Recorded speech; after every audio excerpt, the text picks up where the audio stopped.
இப்ப சமீபத்துல தஞ்சையில குப்பு வீரமணின்னு ஒரு நண்பர் திராவிட கழகத்துல இருந்தார். அவர் சொன்னாரு, அதாவது பெரியாருடைய நண்பர் ஒருத்தர் இருந்தாராம், சிதம்பரம் தண்டபாணி பிள்ளைன்னு.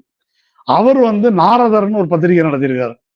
அதுல ஈவேஆர் ஈவேரா வாழ்க்கை ரகசியங்கள் அப்படின்னு ஒரு தொடர் எழுதியிருக்காரு.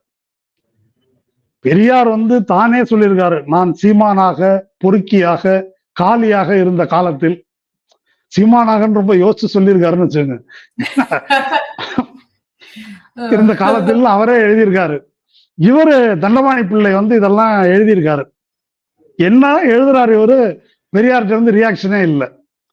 பொறுக்கவே முடியாம நேர பெரியார பார்க்கும்போது, உன்னை பத்தி நான் எழுதிட்டு இருக்கிறேன், இதெல்லாம் பாத்தியா? பார்த்தேன், எல்லாம் கரெக்டா இருக்குது, ஏதாவது விட்டு போயிருந்தா கேளு, நான் சொல்றேன், மக்கள் தெரிஞ்சுக்கணும் அப்படின்னு சொல்றாரு. இது இத கேட்ட பிறகு அவர் கூனி குறுகி போய் ஈவேரா வாழ்க்கை ரகசியங்கள் அப்படின்ற தலைப்பை மாத்திட்டு ஈவேரா வாழ்க்கை வரலாறுன்னு எழுதுறாரு.